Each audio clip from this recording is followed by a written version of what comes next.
Tá no ponto, os bastidores é no próximo bloco, mas eu já antecipo aqui com a Samantha Cavalca. Boa tarde, Samantha, qual é a sua pauta? Boa tarde, Dânio. Dânio, a nossa pauta continua sendo o episódio da carta do vice-presidente Michel Temer.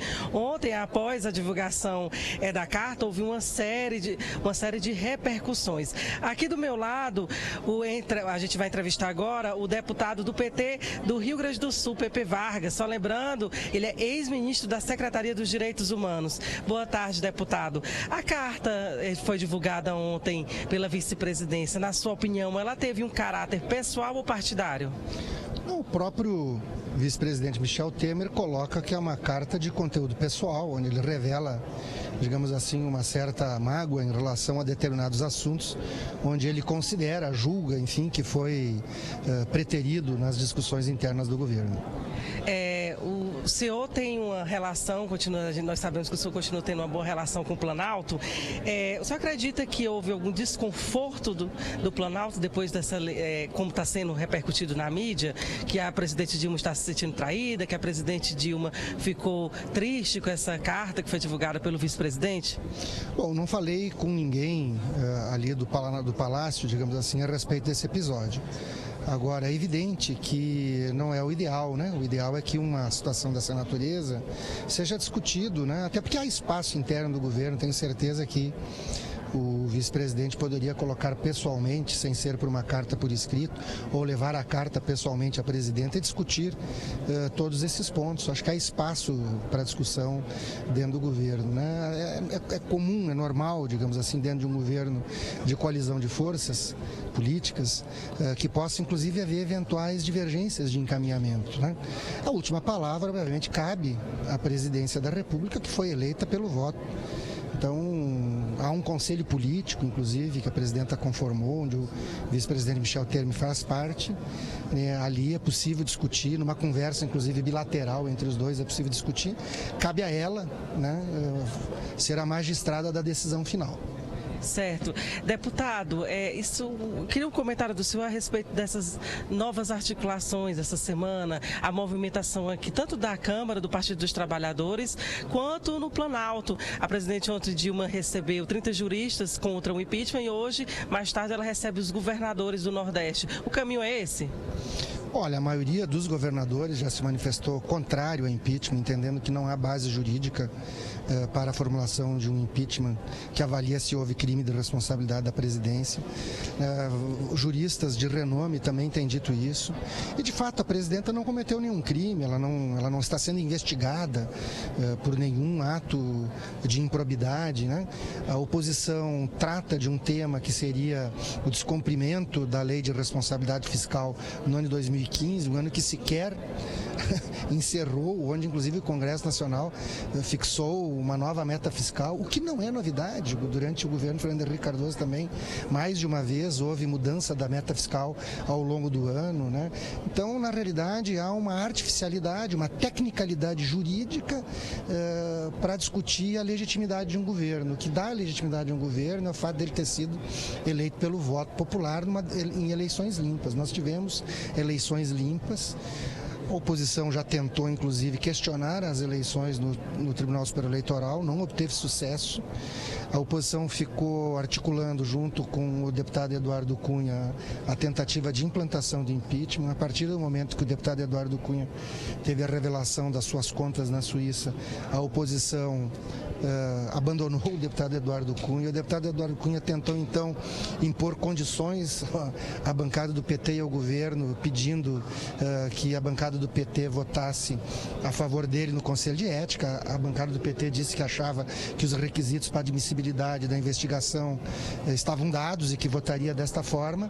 E no mesmo dia ele acolhe um pedido de impeachment sem base jurídica, num evidente gesto de retaliação. Eu acho que tudo isso é muito ruim, porque significa a continuidade de uma crise política que tem efeitos na atividade econômica do país. Por isso que nós estamos defendendo que não deve ter recesso, que o Congresso Nacional tenha a responsabilidade de, iniciado esse processo, conclua rapidamente, para que a gente possa voltar à normalidade tanto institucional, democrática, como inclusive para que os agentes econômicos tenham a sua previsibilidade.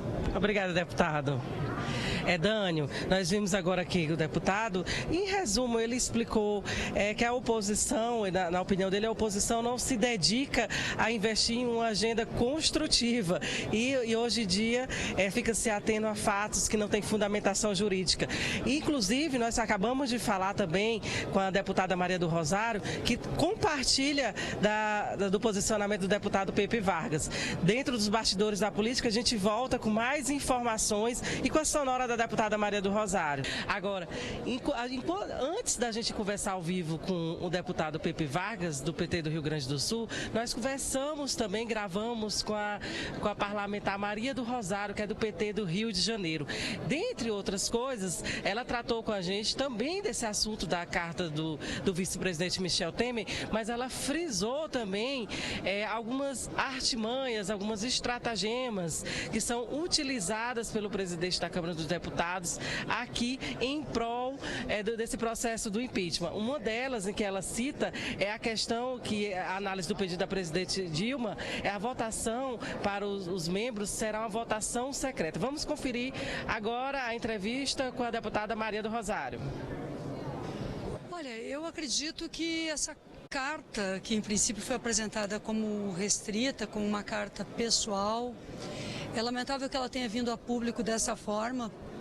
Nós acreditamos, inclusive, que talvez alguém próximo ao vice-presidente ou alguém que, na verdade, invista mais na desagregação do governo, tenha talvez divulgado.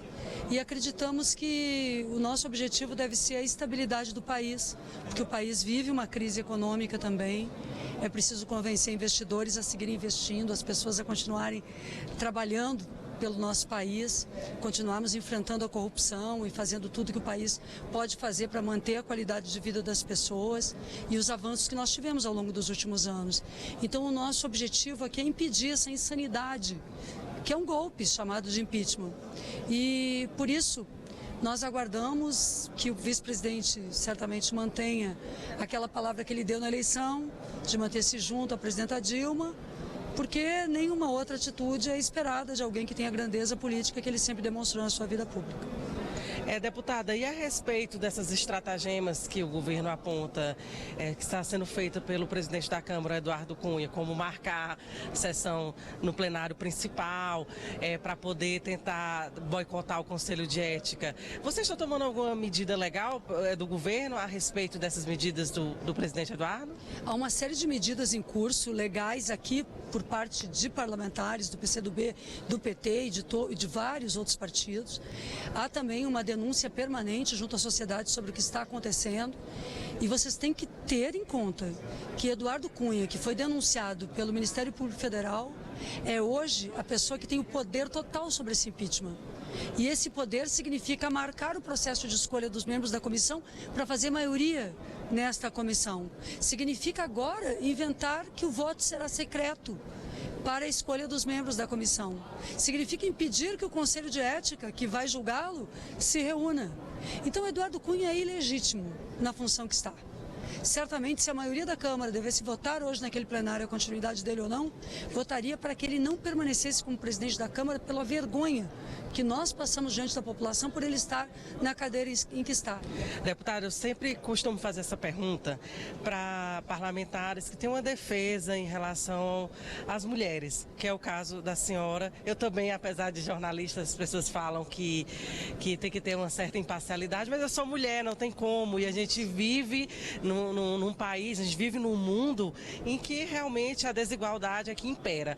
A senhora acredita que o fato da presidente Dilma ser mulher tenha contribuído para essa rejeição que ela vive, tenha contribuído para essa sensação que foi criada em torno?